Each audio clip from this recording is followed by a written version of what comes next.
حالانکہ ہم دیکھتے ہیں کہ بہت سارے ایسے تھنک ٹینکس ہیں جو اس بات پر بہت عرصے سے ایک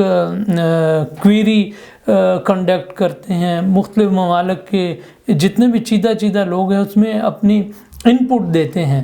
اور پھر اس ان پٹ کے بعد جب ہم اس نتیجے پر پہنچتے ہیں کہ ہم کوئی ایسا مثبت بیانیہ جاری کریں، ایک ایسا نیریٹو دنیا کو دیں جس کے اندر جو ہے یونائٹڈ نیشن کے کردار پر بھی پریشر ڈالا جائے، اور جو یہ خصوصاً 2 مسائل ہیں فلسطین اور کشمیر کا، اس کو قراردادوں سے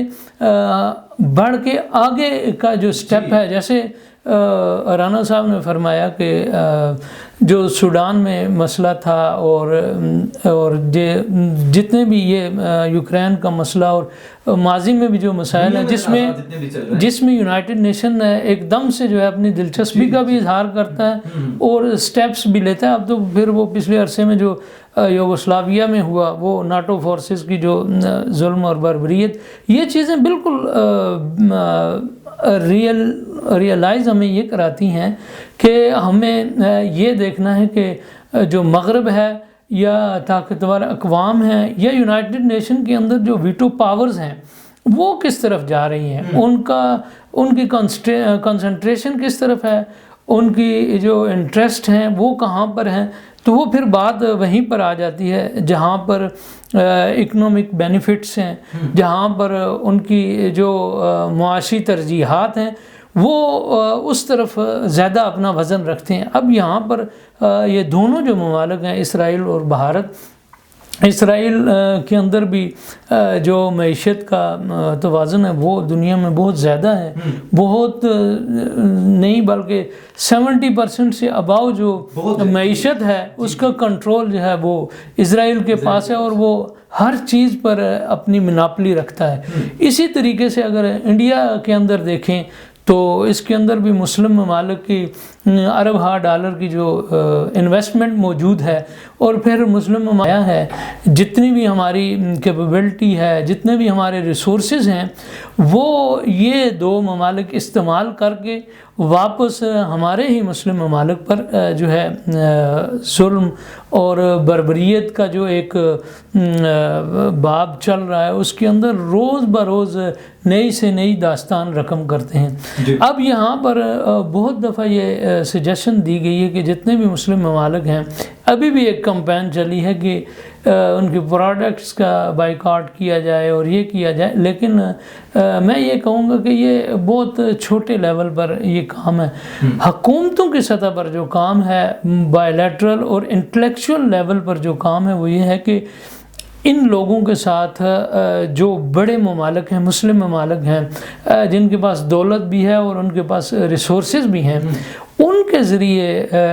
جن ممالک نے وہاں پر انویسٹمنٹ بھی کی ہوئی ہے تو ان کے ذریعے پریشر ڈلوایا جا سکتا ہے، پریشر بلڈ کیا جا سکتا ہے، اور پھر جو مختلف ڈیلیگیشنز ہیں جب وہ جائیں گے، ایکٹیویٹی کریں گے، اس کے بعد میرے خیال میں مسئلہ کشمیر کے حوالے سے بھی اور جو ہے فلسطین کے حوالے سے بھی بہت ساری مثبت اقدامات ہو سکتے ہیں۔ جی اب یہاں پر جو ریسنٹ ایک جو OIC کانفرنس ہوئی تھی فلسطین کے حوالے سے، تو اس میں ہمیں ایک طور پر بڑی مایوسی ہوئی کہ تمام جو مسلم ممالک تھے انہوں نے اجلاس تو کیا لیکن کوئی کنسنسس نہیں پیدا ہو سکا، بالکل جنگ بندی کی بات کی گئی۔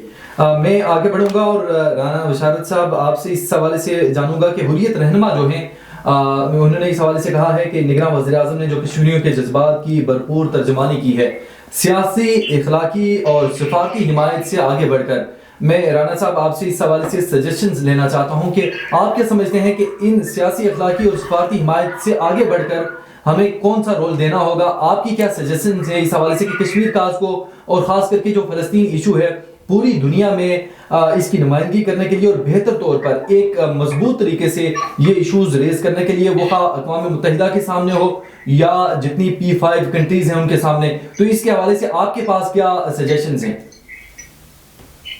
صاحب میں آپ کی بات سے تھوڑا سا اختلاف رکھتا ہوں۔ میں اس بات کو اس طرح دہراؤں گا کہ سیاسی سفارتی اور خارجی تعلقات نہیں، ہم نے صرف سیاسی طور پر کشمیر کی حمایت کی ہے اور ابھی تک کر رہے ہیں، اور یہ بھی سیاسی حمایت صرف اخباری بیانوں اور 5 فروری کے دن کے بنانے کے طور پر ہم نے کی ہے۔ اس کے علاوہ ہم نے کسی بھی قسم کی کشمیر کے لیے کسی بھی امداد کے لیے یا کشمیر کی کسی بھی کوشش کو کامیاب کرنے کی کبھی بھی کوشش نہیں کی، ہم نے صرف بیان بازی رکھی ہے۔ اب آپ کے مہمان نے جو بات کی ہے کہ کشمیر کے مسئلے میں اقوام متحدہ کی ہماری بات کیوں نہیں مانتی، وہ اس لیے کہ ہم جس سوسائٹی میں رہ رہے ہیں، میں آپ کو اگزامپل دیتا ہوں۔ آج سے صرف 30 سال پہلے تک امریکہ کی ایک اجارہ داری تھی اقوام متحدہ میں، اس کے مقابلے میں صرف رشیا ایک ایسا ملک ہوتا تھا جس کی بات کو تھوڑی ویلیو دی جاتی تھی۔ لیکن پچھلے 35 سال میں ایک نیا پلیئر، 2 نئے پلیئر آئے ہیں یونائٹڈ نیشن میں اپنی طاقت کی بنیاد پر، اپنی معاشیات کی بنیاد پر، جن میں چین اور انڈیا، یہ دونوں ممالک ایسے ہیں جنہوں نے اپنی معاشیات کو درست کیا۔ معاشیات کی وجہ سے ان کی تجارت مضبوط ہوئی، تجارت کی وجہ سے ان کے سفارتی تعلقات مضبوط ہوئے، سفارتی تعلقات کے بعد دنیا میں ان کی لابی بنی ہے۔ اب یہی مثال پاکستان کے لیے، پاکستان کشمیر کا مقدمہ میں یہ ہمیشہ بات کرتا ہوں، یہ بات یاد رکھیں، ایک معاشی اور سفارتی طور پر کمزور پاکستان کشمیر کے لیے سوائے بیان بازی کے کچھ نہیں کر سکتا۔ ہمارے پاس کوئی روڈ میپ نہیں ہے۔ میں نام نہیں لینا چاہتا، کشمیر کے مسئلے میں میری ایک سابقہ وزیر خارجہ سے یونائٹڈ نیشن جنیوا میں ملاقات ہوئی، تو میں یقین کیجیے گا میرا ان سے ایک ہی سوال تھا، میں نے کہا کہ سر آپ مجھے بتائیں کہ آئندہ 20 سال کے لیے کشمیر کے لیے پاکستان کا روڈ میپ کیا ہے، آپ کس طرح کشمیر کی آزادی کی یا کشمیر کا مقدمہ لڑنے کے لیے کیا پلاننگ ہے؟ سوائے میرا خیال ہے کہ ہم 5 فروری کو کشمیر کے لیے کھڑے ہو جاتے ہیں، یا پچھلے حکومت میں پچھلے وزیر اعظم صاحب نے 2 منٹ کی خاموشی کا اعلان کیا تھا جو صرف ایک دفعہ کی گئی۔ اب یہ وہ اقدام ہے، ہم 5 فروری کو کشمیر کا دن بناتے ہیں یا پاکستان میں خاموش کھڑے ہو جاتے ہیں یا پاکستان میں جلسے یا جلوس ہڑتالیں یا ریلیاں کرتے ہیں، اس کا انڈیا کی معیشت پر یا انٹرنیشنل لیول پر آپ گجرات میں یا اسلام آباد میں سڑک بلاک کر کے کھڑے ہوئے ہیں کشمیر کے لیے، کیا اس کا بینیفٹ کیا ملتا ہے؟ آپ مجھے بتائیں کہ اگر اس کا بینیفٹ ملتا ہے تو پچھلے 75 سال سے ہم کر رہے ہیں، کشمیر بنے گا پاکستان، کشمیر ہماری غیر شارگ ہے، یہ گلیوں میں نعرے لکھے ہوتے تھے جو شاید 90s کے بعد وہ نعرے لوگ دیواروں پر لکھنا بھی بند ہو گئے۔ کشمیر کے مسئلے کے لیے جب تک پاکستان معاشی طور پر اور سفارتی تعلقات، سفارتی سطح پر اپنے آپ کو مضبوط نہیں کر سکا، یہ حقیقت ہے، تلخ ہے، شاید آپ کے ناظرین یا آپ کے مہمان اس بات کو سننے کے لیے تیار نہیں۔ ہم صرف بیان بازی دے سکتے ہیں، ہم دھوکہ دے رہے ہیں، ہم اپنے آپ کو دھوکہ دے رہے ہیں، ہم کشمیری نہتے لوگوں کو دھوکہ دے رہے ہیں کہ ہم پاکستان سے توقعات رکھیں۔ رانا صاحب آپ کا پوائنٹ آ گیا، میں آسام کے حوالے سے آپ سے بات کروں گا۔ منصور عبدالباری صاحب، بی جے پی حکومت نے 1300 جو مدارس ہیں ان کو اسکولوں میں تبدیل کر دیا ہے، مسلمانوں کے خلاف اور اقلیتوں کے خلاف وہاں پہ جتنی کاروائیاں ہو رہی ہیں وہ میرے اور آپ کے سامنے ہیں اور دنیا کے سامنے بھی ہیں، تو اس تناظر میں کیا کوئی دنیا کے حوالے سے، کیونکہ دنیا اس پر کوئی رد عمل نہیں دے رہی، اور ایک اور آپ کو اس حوالے سے بھی خبر دیں کہ مذہبی آزادی سے متعلق جو امریکہ کا کمیشن ہے اس نے بھارت کو تشویشناک ملک قرار دینے کا بھی اس حوالے سے مطالبہ کیا ہے، تو یہ وہاں کی سچویشن ہے مذہبی لحاظ سے بھی اگر دیکھا جائے، اور خاص کر کے اقلیتوں کے خلاف جو کارروائیاں کی جا رہی ہیں، جو مظالم ڈھائے جا رہے ہیں، دنیا کے سامنے ہیں یہ چیزیں، لیکن اس کے باوجود دنیا اس پر کارروائی نہیں کر رہی، آخر وجہ کیا ہے؟ دیکھیں جی منصور صاحب کا پوائنٹ لے لیتے ہیں، پھر رانا صاحب میں آپ کی طرف آتا ہوں۔ جی منصور صاحب، دیکھیں اس میں بڑی اہم بات وہ یہی ہے جو آج تقریباً یہ جو مودی رجیم ہے یہ 10 سال سے زیادہ کا عرصہ اس کو ہو گیا ہے، اور یہ جیسے رولنگ کر رہا ہے، اور اس میں جو ان کی آئیڈیالوجی ہے ہندوتوا کی، اس کے اندر ایک ہی پوائنٹ ہے کہ جو بھی انڈیا کے اندر رہے گا وہ ہندو بن کر رہے گا۔ اب جب اس آئیڈیالوجی کو آپ دیکھتے ہیں تو انڈر دس آئیڈیالوجی تمام انفراسٹرکچر بن رہا ہے، تمام جتنے بھی وہاں کے رولنگز ہے اور ان کے جتنے بھی ادارے ہیں وہ اس ہندوتوا آئیڈیالوجی کو اڈاپٹ کر رہے ہیں. اب کیونکہ بہت پرانا ملک ہے انڈیا، انگریزوں کے جانے کے بعد جو ہے انڈیا کو وہاں موقع ملا، اور وہاں کی وہ جو چیزیں وہ کئی سو سال پر وہاں کی چیزیں، ان کا انحصار بھی ہے، ان کی جو تعمیر و ترقی ہے، وہاں پر جو نصاب تعلیم ہے، وہاں پر جو انسٹیٹیوشنز ہیں، یہ تمام. اب یہاں پر آپ دیکھیں کہ یو پی میں جو ان کی بہت بڑی ریاست ہے جی اتر پردیش، اس میں، اور جیسے آپ نے کہا آسام میں، اس کے ساتھ کیرلا ایک بہت بڑا ایسا اسٹیٹ ہے جس کے اندر مسلم میجارٹی ہے. اب یہ جو بڑے بڑے صوبے ہیں ان کے اندر گریجولی جو ہے وہ انڈیا جو کیریکولم کی آپ نے بات کی، نصاب تعلیم کی، اس کو وہ کنورٹ کر رہا ہے. مدارس کے جو نصاب ہیں ان کو دنیاوی نصاب میں، یعنی میتھ، کیمسٹری، فزکس، اور یہ جو مکس کر کے پڑھائے جائیں گے. اب ایک تو یہ ہے کہ وہاں پر سے جو مسلم آئیڈیالوجی ہے اس کو ختم کیا جائے کسی نہ کسی طور پر، اس کے لیے ہر حربہ استعمال کیا جا رہا ہے. اچھا، اس کے ساتھ ساتھ خیر ایک تو یہ بات ہے، دوسرا یہ ہے کہ علی گڑھ یونیورسٹی جو سب سے بڑی یونیورسٹی ہے، اس کے اندر علامہ اقبال چیئر تھی، جس کے اندر اقبالیات پڑھایا جاتا تھا، اردو اور یہ جو سبجیکٹ، ان کو بھی آہستہ آہستہ ختم کیا جا رہا ہے. اور دلی یونیورسٹی کے اندر بھی. اور یہ تمام چیزیں کس چیز کی انڈیکیشن کرتی ہیں، کس چیز کی طرف اشارہ دیتی ہیں؟ یہ وہی ہندوتوا نظریہ ہے جس کو پورے انڈیا کے اوپر اور بشمول کشمیر میں جو ہے امپلیمنٹ کرنے کے لیے، کیونکہ کیریکولم وہ چیز ہے جس سے جو نوجوان نسل ہے ان کے ذہنوں میں اور ان کی ایجوکیشن میں یہ چیز انکلکیٹ کی جاتی ہے کہ وہ ایک ہندوتوا جو نظریہ ہے اس پر عمل کریں، اور ہندوؤں کے سوا بھارت کسی کا نہیں. رانا صاحب، آپ سے شارٹ اس کا جواب چاہوں گا اسی کوسچن کا، جو اقلیتوں کے حقوق کے حوالے سے اور اقلیتوں کے خلاف جو مظالم ڈھائے جا رہے ہیں انڈیا میں، ان شارٹ. ان شارٹ دینا تو مناسب نہیں ہوگا. اگر آپ تفصیل سے اس کا جواب دے دیں گے تو میرا خیال ہے کہ آپ کے ناظرین کے لیے بینیفٹ ہوگا. انڈیا میں اس وقت اگر آپ دیکھیں 18 سے زیادہ آزادی کی تحریکیں چل رہی ہیں، جس میں خالستان ہے، منی پور ہے، اور ویسٹ بنگال کی تحریکیں جو ہے بہت طاقتور طریقے سے چل رہی ہیں. لیکن کیونکہ انڈیا ایک بڑھتی ہوئی معاشرتی طور پر، اکنامکس کے طور پر ایک مضبوط کنٹری سامنے آئی، اس لیے دنیا کی کوئی بھی ادارہ، کوئی بھی طاقت اس کے بارے میں بات نہیں کرتی. میں آپ کو صرف خالستان کی بات بتاتا ہوں. ہم نے 2020 میں اقوام متحدہ کی تاریخ کا شاید سب سے بڑا احتجاجی مظاہرہ کیا تھا، جس میں پوری دنیا سے سکھ شامل ہوئے تھے، اور تقریباً 1 کروڑ سے زیادہ سکھوں نے پٹیشن دائر کی تھی اقوام متحدہ میں خالستان کے لیے، لیکن اس پر کوئی بھی رد عمل نہیں آیا. بدقسمتی یہ کہ کیونکہ بھارت کی، میں آپ کو ایک اور مثال دے دوں، صبح میں آپ سے بات بھی کر رہا تھا، شاید مینشن کرنا بھول گئے اس چیز کو. اقوام متحدہ میں اور یورپی یونین میں تقریباً 270 سے زیادہ آرگنائزیشن 2019 میں ہم نے بند کروائی جو پاکستان کے خلاف پروپیگنڈا کرتی تھی. پاکستان کے، بلوچستان کی آزادی کی بات کرتے تھے، سندھ کی آزادی کی بات کرتے. انڈائریکٹلی وہ تمام آرگنائزیشن انڈیا اور اسرائیل کے پیسوں سے چلتی تھی، اور جو پاکستان کو بدنام کرنے کی وہ تو رانا صاحب بالکل آپ ٹھیک ہے، ایک جھوٹا پروپیگنڈا کرتے تھے. لیکن اس کے مقابلے میں کشمیر، خالستان، ناگپور، ویسٹ بنگال اور یہ ساری تحریکیں جو ہیں، ان کو انٹرنیشنل میڈیا پر اس لیے نہیں لایا جاتا کہ کشمیر، انڈیا جو ہے وہ ایک بڑھتی ہوئی اکنامک پاور ہے، اس لیے اس کے خلاف لوگ بات نہیں کرتے. اور میرا خیال ہے کہ پاکستان کو ایک معاشی طور پر مضبوط ہونا چاہیے، اس لیے وہ ہم کشمیر کی بات کرتے ہوئے طاقتور اسٹیج پر بیٹھے ہوں گے. ایگزیکٹلی آپ نے بجا کہا کہ معیشت کے لحاظ سے ہمیں اسٹرانگ ہونا ہوگا. Rana Bisharat Ali Khan, chairman international human rights, آپ نے ہمارے پروگرام میں جوائن کیا کال کے ذریعے. منصور عبد الباری صاحب، سینئر تجزیہ کار، آپ ہمارے پروگرام میں تشریف لائے، آپ کا بہت بہت شکریہ. ناظرین، آج کے پروگرام سے اتنا ہی. اگلے پروگرام کے لیے اجازت دیجیے. اللہ نگہبان.